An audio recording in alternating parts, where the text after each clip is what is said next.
Bonjour chers internautes de la chaîne Léon Joléo, vous nous suivez à RDC également dans la diaspora. Merci d'être avec nous. Nous sommes à l'Est à Kirindera et c'est dans le territoire de Béni où l'ennemi, le ZADF, ont encore tué la paisible population ici.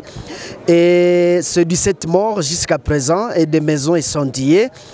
Nous recevons en exclusivité Saïd Balikwishan, il est député provincial élu du territoire de Béni. Saïd Balikwishan, bonjour et bonne arrivée. Merci beaucoup, monsieur le journaliste. Bonjour aussi. C'est après Mukondi où les civils, au moins une quarantaine de civils ont été massacrés. Également aujourd'hui, à Viro du site, viennent d'être aussi massacrés par le ZADF. Vous êtes élu du territoire de Béni. Comment vous accueillez ce message en fait? Merci beaucoup. De prime abord, c'est de transmettre notre déception, ou alors la déception de la population du territoire de Béni aux autorités du pays. Parce que ce n'est pas aujourd'hui que ça a commencé. Ça a commencé il y a belle lurette. Mais nous regrettons par le fait que le gouvernement de la République maintient toujours la même stratégie qui ne produit pas de bons résultats. C'est pourquoi nous sommes dans une déception totale, à dépit de tout ce que nous faisons comme alerte pour rappeler à ces autorités que non, ça ne va pas au territoire de Béni.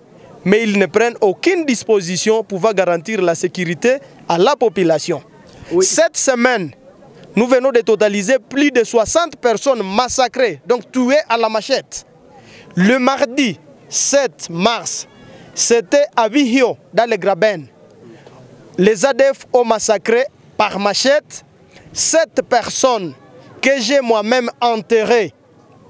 Le mercredi soir, le 8 mars, ces rebelles, ils ont fait incursion dans le village de Mukondi, à groupement Mario, dans la chefferie de Bachou, donc la même chefferie dans laquelle nous nous retrouvons à ce moment. Ils ont tué 31 personnes. La même nuit du 8 mars, ils se sont introduits dans le village de Maoussa. C'est un secteur de Rwenzori, dans le groupement Bouriki. Ils ont tué 9 personnes. Aujourd'hui dimanche 12 mars, ils viennent de tuer ici à Kirindera 18 personnes, ce n'est plus 17. 18 personnes. Et incendier plusieurs maisons, y compris un bâtiment de l'hôpital. Mais alors, est-ce que ces autorités du pays peuvent nous dire qu'ils ne sont pas au courant de ce qui est en train de se passer ici? Ou qu'ils sont qui constituent leur ventre et qu'ils trouvent leur ventre comme priorité?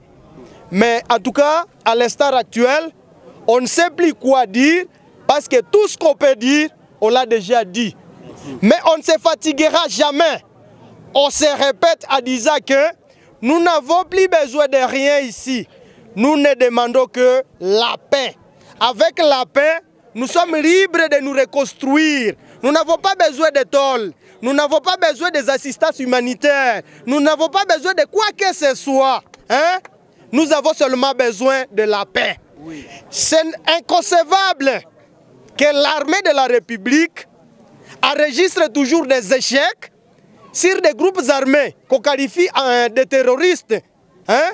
La petite zone qui se retrouve en territoire de Béni, donc le petit parc ici, le maintien de la sécurité dans ce petit parc, ça demande quoi?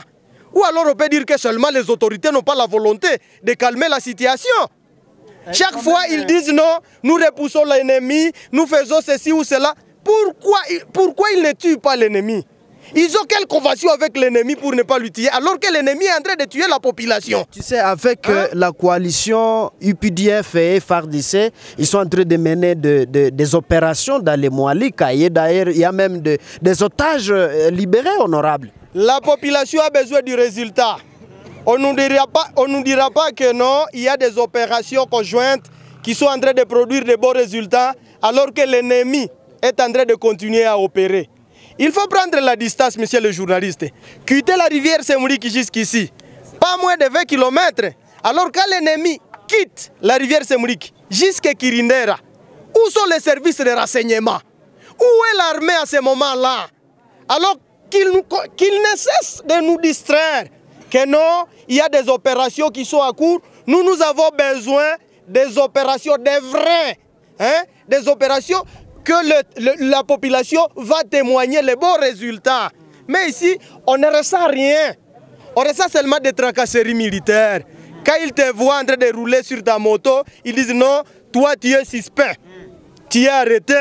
On te colle les motifs quelconques en disant non, tu es collaborateur des EDF. Mais les EDF sont là. Allez arrêter les EDF au lieu de commencer à arrêter ceux que vous suspectez de faire partie des collaborateurs des EDF.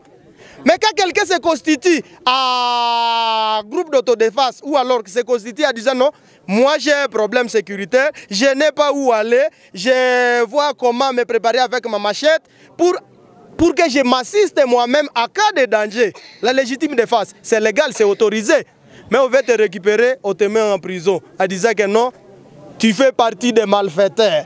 Alors que tu faisais ça avec une bonne intention de voir comment assister à ta sécurité toi-même parce que l'État a défailli. Et donc, de notre côté, nous n'avons plus besoin de distraction en disant non, l'armée est là, elle est en train d'agir, les résultats sont là.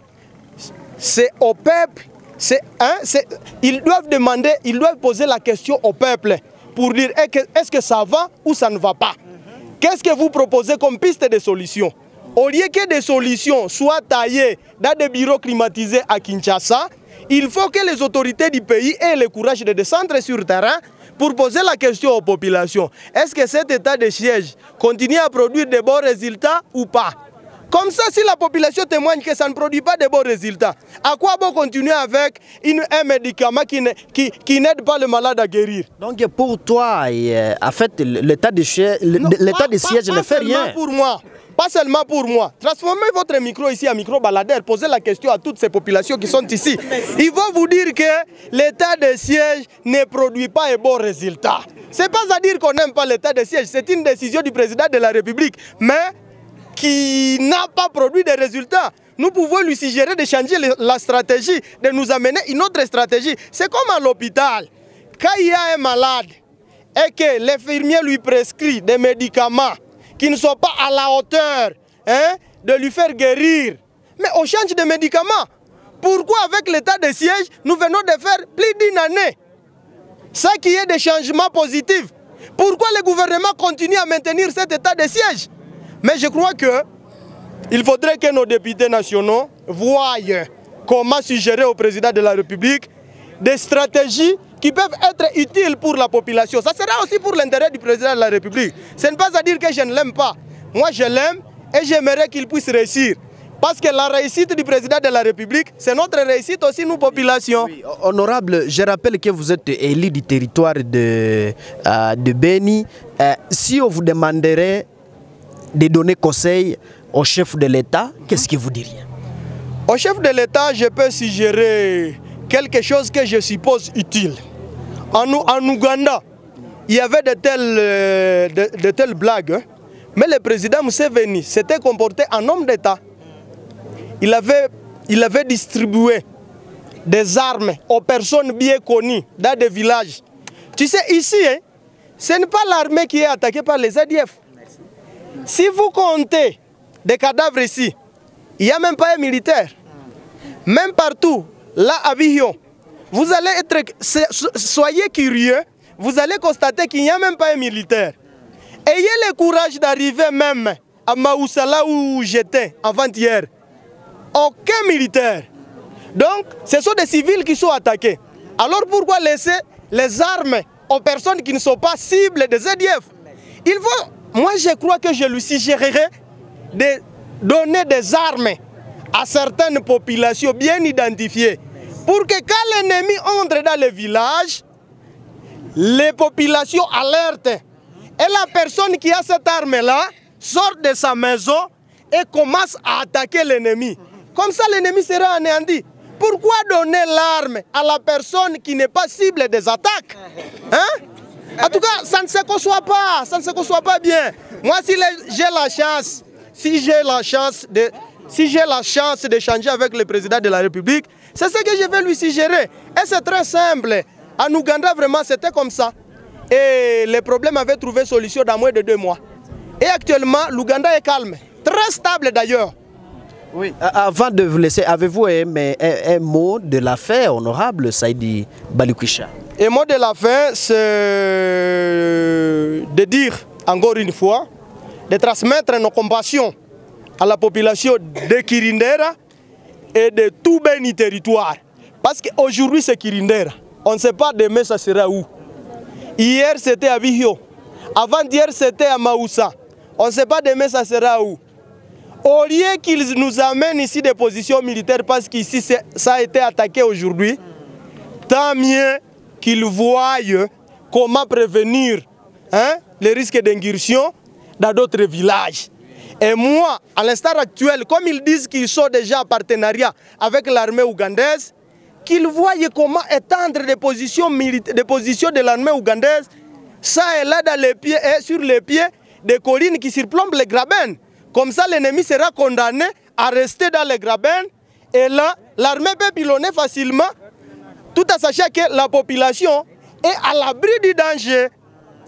Mais vraiment, nous transmettons encore une fois la déception de la population et la déception de nous, élus provinciaux, face à ce que notre population est en train de connaître. C'est grave. Merci. Nous avons reçu honorable Saïdi Balikwisha, il est député provincial, élu de Béni territoire. Je suis Mme Penzi Manzekele à sa présentation. Et merci d'avoir accepté volontairement notre invitation honorable. Merci.